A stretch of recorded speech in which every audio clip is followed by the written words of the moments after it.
Το συγχρηματοδοτούμενο πρόγραμμα Δράσε Plus προσφέρει ίσες ευκαιρίες συμμετοχής στη δημόσια εκπαίδευση χωρίς διακρίσεις και αποκλεισμούς.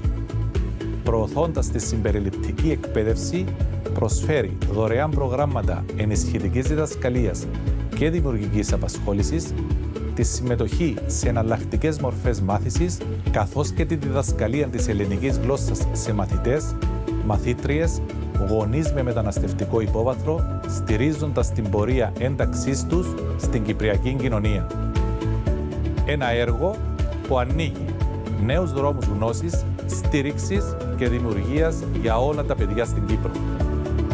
Το έργο υλοποιείται στο πλαίσιο του προγράμματος Πολιτικής Συνοχής Θάλια 2021-2027 με τη συγχρηματοδότηση της Ευρωπαϊκής Ένωσης.